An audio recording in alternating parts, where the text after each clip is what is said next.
सत्व सागर के तट पर ताम्रलिप्त नाम का एक नगर था। प्राचीन समय में वहां चंद्रसेन नाम का एक राजा राज करता था। वह राजा बड़ा वीर और धर्मनिष्ठ था।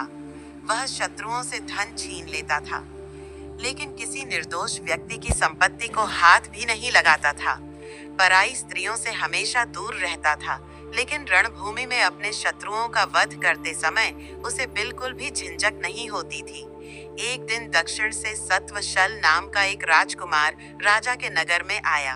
उसने राजा को अपने आगमन की सूचना भिजवाई और अपनी निर्धनता दिखाने के लिए अपने फटे हुए कपड़े पहने वह अपने साथियों के साथ राजा की सेवा में लग गया और कई वर्षों तक राजा के लिए कार्य करता रहा, लेकिन राजा ने उसे कोई इनाम नहीं दिया। यह देखकर वह सोचने लगा, मैं राजघराने में पैदा हुआ हूँ, फिर भी इतना गरीब क्यों हूँ? और गरीब होते हुए भी विधाता ने मेरे मन में इतनी बड़ी महत्वाकांक्षा क्यों दी है? मैं और मेरे साथी भूख से परेशान होकर भी राजा की सेवा कर रहे हैं, फिर भी राजा ने हमारी ओर ध्यान नहीं दिया। इन्हीं विचारों में खोए सत्वशल का जीवन चल रहा था। एक दिन राजा चंद्रसेन शिकार पर गया। वह घुड़सवार और पैदल सैनिकों के साथ जंगल की ओर निकल पड़ा। सत्वशल भी उसके साथ गया। शिकार के दौरान राजा ने जंगल में एक बड़े जंगली सुअर को देखा और उसका पीछा करना शुरू कर दिया। वह सुअर को पकड़ने के प्रयास में काफी दूर दूसरे जंगल में जा पहुंचा, जहां सुअर ने घास पत्तियों से ढके मैदान में छिपकर खुद को गायब कर लिया। राजा, जो थका हुआ और भूखा था, वहां दिशा भ्रम का शिकार हो गया और अपनी दिशा खो बैठा। हवा से बातें करने वाले घोड़े पर सवार राजा के पीछे पीछे भूख और प्यास से बेहाल सत्वशल पैदल ही किसी तरह उसे ढूंढते हुए वहां तक पहुंच गया। सत्वशल को ऐसी दयनीय स्थिति में देखकर राजा ने स्नेह से पूछा, सत्वशल, क्या तुम्हें वह रास्ता पता है जिससे हम यहाँ आए थे? सत्वशल ने हाथ जोड़कर जवाब दिया, जी हाँ महाराज, मुझे वह रास्ता पता है, लेकिन पहले कुछ देर यहीं आराम कर लें। अभी बहुत तेज गर्मी है और सूर्य अपनी पूरी तपन धरती पर फैला रहा है। राजा ने सहमति जताई और कहा, ठीक है, लेकिन देखो कहीं आसपास पानी मिल सकता है या नहीं, प्यास के कारण मेरा गला सूख रहा है। सत्वशल ने तुरंत कहा, जी महाराज, मैं देखता हूँ। फिर वह एक ऊंचे पेड़ पर चढ़ गया। वहां से उसे एक नदी दिखाई दी। वह पेड़ से उतरकर राजा को उस नदी तक ले गया। राजा को पानी पिलाकर उसकी प्यास बुझाई और थकावट दूर की। इसके बाद सत्वशल ने अपने कपड़े की जेब से कुछ मीठे आंवले निकाले, उन्हें धोया और राजा के सामने रख दिया। राजा ने आश्चर्य से पूछा, यह आंवले कहाँ से लाए? यह सुनकर सत्वशल घुटनों के बल बैठ गया और हाथ जोड़कर बोला, हे स्वामी, मैं पिछले 10 वर्षों से इन आंवलों पर ही जीवन निर्वाह कर रहा हूँ। मैंने बौद्ध मुनि का व्रत धारण किया है और आपकी सेवा को ही अपना धर्म मानता हूँ। राजा ने उसकी भक्ति और तपस्या सुनकर कहा, इसमें कोई शक नहीं कि तुम्हारा नाम सही मायनों में सत्वशल है। राजा ने मन ही मन सोचा, उन राजाओं को धिक्कार है जो अपने सेवकों के दुखों की परवाह नहीं करते, और उनके मंत्रियों को भी धिक्कार है जो यह स्थिति राजा को बताते तक नहीं भी पानी पिया। और दोनों ने वहीं कुछ देर आराम किया। आराम के बाद सत्वशल ने घोड़े पर जीन कसकर राजा को घोड़े पर बिठाया। फिर वह स्वयं आगे आगे चलकर राजा को रास्ता दिखाने लगा। राजा ने कई बार कहा कि वह भी घोड़े पर उसके साथ बैठ जाए, लेकिन सत्वशल ने विनम्रता से मना कर दिया और पैदल ही चलता रहा। रास्ते में राजा के खोए हुए सैनिक भी मिल गए और सबको साथ लेकर वे राजधानी लौट आए। राजधानी पहुंचकर राजा ने सत्वशल की स्वामी भक्ति और निस्वार्थ सेवा की कहानी सबको सुनाई। उसने सत्वशल को खूब धन और जमीन देकर सम्मानित किया, लेकिन फिर भी अपने आप को पूरी तरह से पूर्ण नहीं मान सका। इस तरह सत्वशल राजा के प्रिय हो गए और उन्होंने प्रत्याशी का रूप छोड़कर राजा चंद्रसेन के निकट रहना शुरू कर दिया। कुछ समय बाद राजा ने सत्वशल को सिंहल द्वीप जाकर वहां के राजा की पुत्री से विवाह का प्रस्ताव लाने का आदेश दिया। सत्वशल ने समुद्र यात्रा से पहले अपने इष्ट देव की पूजा की और ब्राह्मणों के साथ जहाज पर सवार हो गया। यात्रा के दौरान जब जहाज समुद्र के बीच में पहुंचा तो एक अद्भुत घटना घटी। समुद्र के भीतर से अचानक एक विशाल ध्वज प्रकट हुआ। वह ध्वज धीरे धीरे ऊपर उठने लगा और उसकी ऊंचाई इतनी बढ़ गई कि वह आसमान तक पहुंच गया। उस ध्वज का डंडा सोने का था और उस पर रंग बिरंगी पताका ऐन लहरा रही थी। अचानक आसमान में बादल छा गए और मूसलाधार बारिश होने लगी। हवा की गति इतनी तेज हो गई कि जहाज एक ओर खींचता चला गया, जैसे किसी बलवान हाथी को रस्सी से खींचा जाता है। वैसे ही वर्षा और तेज हवाओं ने जहाज को उस ध्वज स्तंभ की ओर खींच लिया। जहाज उस स्तंभ से बंध गया। जहाज पर मौजूद ब्राह्मण डरकर चिल्लाने लगे, हे राजन, हमें बचाइए, यह कैसा अनर्थ हो रहा है। ब्राह्मणों की करुण पुकार सत्वशल से बर्दाश्त नहीं हुई। वह तुरंत तलवार हाथ में लेकर अपने वस्त्र समेटे और ध्वज के पास समुद्र में कूद पड़ा। उसे इस घटना के पीछे का कारण नहीं पता था, फिर भी उसने इस समुद्री संकट का सामना करने के लिए अपने प्राणों की बाजी लगा दी। उसकी स्वामी भक्ति और साहस ने उसे निडर बना दिया और वह बिना किसी संकोच के समुद्र में उतर गया। सत्वशल जब समुद्र में कूदा तो तेज हवाओं और ऊंची लहरों ने उसके जहाज को बहुत दूर फेंक दिया। जहाज खंड खंड हो गया और उसमें सवार सभी लोग समुद्री जीव जंतुओं का शिकार बन गए। लेकिन सत्वशल ने समुद्र में डुबकी लगाने के बाद जब चारों ओर नजर डाली तो उसने पाया कि समुद्र की जगह एक अद्भुत और सुंदर नगरी उसके सामने थी। वह नगरी अद्वितीय थी। वहां के भवन सोने से बने थे, जिनमें मणियों के खंभे जड़े हुए थे। गलियां बहुमूल्य रत्नों से सजी हुई थीं और चारों ओर सुंदर उद्यान थे। वहां कात्यायनी देवी का भव्य मंदिर था, जो मेरु पर्वत के समान ऊंचा था।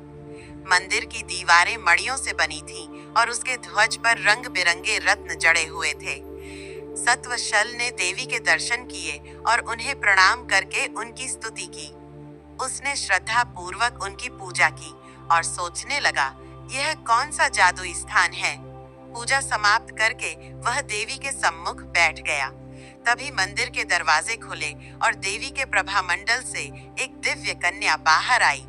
उसकी आंखें नीले कमल जैसी थीं, शरीर खिले हुए गुलाबी कमल जैसा कोमल और उसकी मुस्कान फूलों की खुशबू जैसी मोहक थी।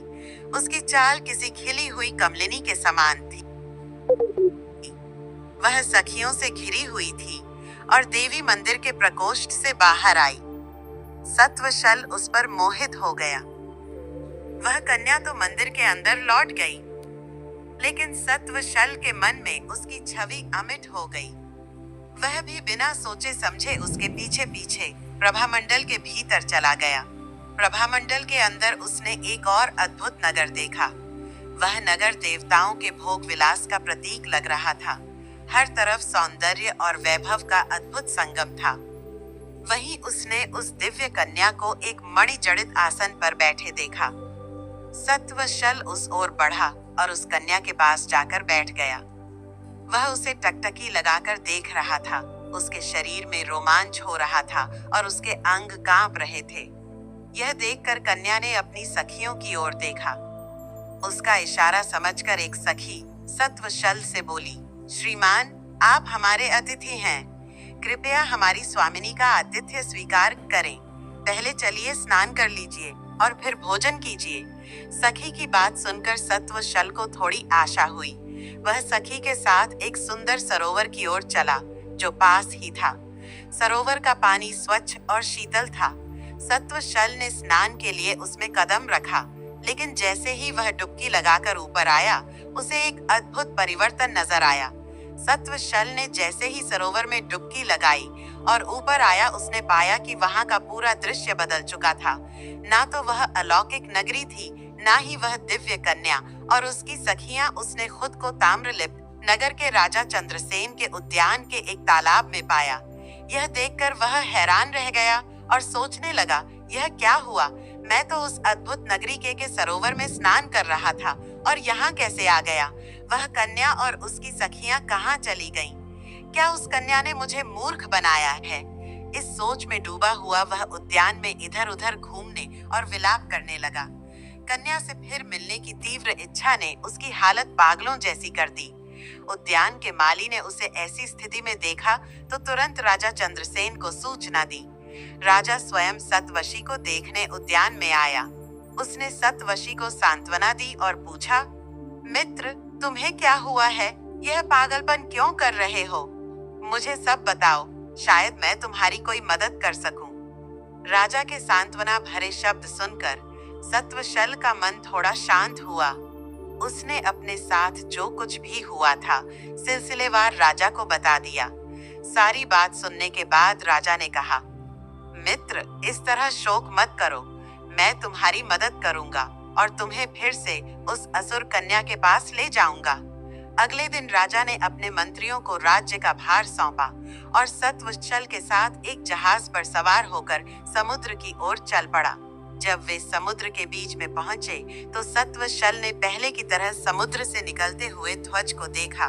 उसने राजा से कहा, महाराज, यही वह दिव्य ध्वज है। ध्वज के निकट पहुंचकर जैसे ही ध्वज डूबने लगा, सत्वशल समुद्र में कूद पड़ा। राजा चंद्रसेन ने भी उसका अनुसरण किया। डुबकी लगाने के बाद दोनों ने खुद को उसी अलौकिक नगरी में पाया।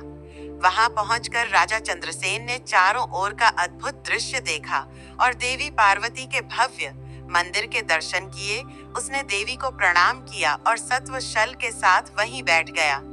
राजा उस अद्भुत नगरी के वैभव को देखकर दंग रह गया और उसे विश्वास हो गया कि सत्वशल ने जो कुछ बताया था वह सब सत्य था। उसी समय उस प्रभामंडल से अपनी सखियों के साथ वह कन्या बाहर आई। उसे देखते ही सत्वशल ने राजा चंद्रसेन से कहा, महाराज, यही वह सुंदरी है जिससे मैं प्रेम करने लगा हूँ। उस कन्या की नजर भी राजा पर पड़ी, लेकिन वह तुरंत कात्यायनी देवी के मंदिर में पूजन करने चली गई। राजा ने सत्वशल को साथ लिया और उद्यान में चला गया। इधर जब कन्या का पूजन समाप्त हुआ तो उसने अपनी सखी से कहा, सखी, जाकर पता करो कि वे दो महापुरुष कहाँ हैं जिन्हें मैंने देखा था। वे मुझे बहुत महान और पूजनीय लगे। उनसे निवेदन करो कि वे हमारे आतिथ्य को स्वीकार करें। सखी तुरंत राजा और सत्वशल के पास गई और कन्या का संदेश सुनाया। राजा चंद्रसेन ने शांत स्वर में उत्तर दिया, हमने जितना आतिथ्य लिया है वह पर्याप्त है। हमें और किसी चीज की आवश्यकता नहीं है। सखी ने यह बात लौटकर कन्या को बताई। यह सुनते ही वह असुर कन्या उनसे मिलने और भी अधिक व्याकुल हो गई। इस बार वह स्वयं राजा और सत्वशल के पास पहुंची। उसने उनसे आतिथ्य स्वीकार करने का निवेदन किया। राजा चंद्रसेन ने सत्वशल की ओर संकेत करते हुए कहा, मैं इनके कहने पर ही इस ध्वज मार्ग से यहाँ आया हूँ। मैंने माता कात्यायनी के अद्भुत मंदिर के दर्शन किए और तुम्हें भी देखा। इससे अधिक और किस आतिथ्य की आवश्यकता है? यह सुनकर कन्या बोली, अगर ऐसा है तो आप कृपा करके मेरे दूसरे अद्भुत नगर को देखने के लिए मेरे साथ चलिए। त्रिलोक में ऐसा नगर और कहीं नहीं है। कन्या के इस आग्रह पर राजा चंद्रसेन मुस्कुराकर बोले, इस सत्वशल ने उस नगर के बारे में भी मुझे बताया है। वहाँ एक सरोवर है जहाँ स्नान भी किया जा सकता है। कन्या ने गंभीरता से उत्तर दिया, देव, आप ऐसी बातें ना करें। मैं आपको धोखा देने वालों में से नहीं हूँ। मैं आप जैसे पूजनीय लोगों को कैसे धोखा दे सकती हूँ? आपकी वीरता और महानता ने मुझे आपकी अनुचर बना दिया है। अतः कृपया मेरी प्रार्थना स्वीकार करें। कन्या का यह भावपूर्ण आग्रह सुनकर राजा चंद्रसेन मान गया। वह सत्वशल के साथ प्रभामंडल के निकट गया। कन्या ने उन्हें खुले द्वार से भीतर ले जाया, जहां उन्होंने उसका दूसरा अलौकिक नगर देखा। यह नगर वाकई अद्वितीय था। वहां की हर चीज चिरस्थायी लग रही थी। वृक्षों पर फल फूल हमेशा लगे रहते थे। हर वस्तु अद्भुत और पूर्ण रूप से दिव्य थी। नगर में रत्नों और स्वर्ण से बने भव्य भवन थे और चारों ओर ऐसी समृद्धि थी जो मानो त्रिलोक में कहीं और नहीं हो सकती। राजा चंद्रसेन और सत्वशल उस नगर की विलक्षणता देखकर स्तब्ध रह गए। यह नगर वास्तव में असुर कन्या के कहे अनुसार अद्वितीय था। वृक्षों पर हमेशा फूल और फल लगे रहते थे और पूरी नगरी रत्नों और स्वर्ण से बनी हुई थी। ऊ की भव्यता ऐसी थी कि राजा चंद्रसेन और सत्वशल को लगा जैसे वे सुमेरु पर्वत पर पहुंच गए हों। असुर कन्या उन्हें एक सुंदर कक्ष में ले गई। वहां बहुमूल्य रत्नों से जड़े सिंहासन पर उन्हें बैठाया और अनेक प्रकार से उनका सत्कार किया। इसके बाद उसने अपना परिचय दिया। मैं असुर राजकाल नेमि की पुत्री हूँ। मेरे पिता की मृत्यु चक्रधारी विष्णु के चक्र से हुई थी। इस स्थान पर न वृद्धावस्था आती है और न मृत्यु का भय है। यहाँ सभी मनोकामनाएं स्वतः पूरी हो जाती हैं। उसने विनम्रता से राजा चंद्रसेन से प्रार्थना की। अब आप ही मेरे पिता समान हैं। यह दोनों नगर और मैं सब अब आपके अधीन हैं। कृपया मेरी यह प्रार्थना स्वीकार करें और मुझे अनुग्रहित करें। असुर कन्या के समर्पण से प्रभावित होकर राजा चंद्रसेन ने कहा, बेटी, यदि यह तुम्हारी इच्छा है तो मैं तुम्हें इस सत्वशल के साथ विवाह बंधन में बांधता हूँ। यह वीर धैर्यवान और दोष रहित है। अब यह मेरा मित्र और संबंधी भी बन गया है। राजा के इस प्रस्ताव को असुर कन्या ने तुरंत स्वीकार कर लिया और उसने सत्वशल के साथ विवाह कर लिया। सत्वशल के मन की साध पूरी हो गई। उसने राजा चंद्रसेन का बार बार धन्यवाद किया और उनकी उदारता की सराहना की। विदाई के समय राजा चंद्रसेन ने सत्वशल से कहा, मित्र, तुम्हारे दे दो आवलों में से एक का आर तो मैंने चुका दिया है, लेकिन एक का ऋण अब भी शेष है। इसके बाद उसने असुर कन्या से कहा, बेटी, अब मुझे अपने नगर लौटने का मार्ग दिखाओ। असुर कन्या ने राजा को विदाई स्वरूप दो अद्भुत वस्तुएं भेंट की। पहली अपराजित नामक खड़ग और दूसरी एक ऐसा दिव्य फल जो राजा को ना तो कभी वृद्ध होने देगा और ना ही मृत्युमत्य का भय सताएगा। राजा ने दोनों उपहारों को स्वीकार किया और असुर कन्या द्वारा बताए गए मार्ग से लौटते हुए अपने नगर चला गया। सत्व शल अपनी पत्नी असुर कन्या के साथ खुशी खुशी उन दोनों अलौकिक नगरों पर शासन करने लगा। फिर उन दोनों दिव्य वस्तुओं को लेकर राजा चंद्रसेन ने असुर कन्या द्वारा बताए गए सरोवर में डुबकी लगाई और तुरंत अपने देश लौट आया। इधर सत्वशल अपनी पत्नी असुर कन्या के साथ उन दोनों अद्भुत नगरों पर शासन करने लगा और सुखपूर्वक जीवन व्यतीत किया। यह कथा सुनाने के बाद बेताल ने राजा विक्रमादित्य से पूछा, राजन, अब यह बताओ कि समुद्र में डुबकी लगाने का साहस उन दोनों में से किसने अधिक दिखाया? अगर जानते हुए भी तुमने मेरे इस प्रश्न का उत्तर नहीं दिया तो तुम्हारे सिर के कई टुकड़े हो जाएंगे। राजा विक्रमादित्य ने बेताल के प्रश्न का उत्तर देते हुए कहा, हे बेताल, उन दोनों में सत्य व शल अधिक साहसी था, क्योंकि उसने वस्तु स्थिति का ज्ञान ना होने पर भी बिना किसी आशा या सुरक्षा के समुद्र में छलांग लगाई, जबकि राजा चंद्रसेन को सभी परिस्थितियों की जानकारी थी। उसे यह भी पता था कि वह असुर कन्या के नगर तक सुरक्षित पहुंच जाएगा, इसीलिए उसका साहस सत्व शल की तुलना में कम था। राजा के इस उत्तर को सुनकर बेताल बोला, तुमने सही उत्तर दिया राजन, लेकिन मेरे प्रश्न का उत्तर देने के कारण तुमने अपना मौन भंग कर दिया, इसलिए अब मैं चला। यह कहकर बेताल विक्रमादित्य के कंधे से फिसलकर वापस शिनछप्पा वृक्ष की ओर उड़ गया।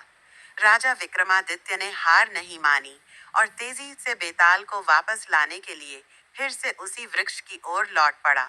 शिनछप्पा वृक्ष के नीचे पहुंचकर राजा ने बेताल को उतारा, अपने कंधे पर रखा और एक बार फिर चलना शुरू किया।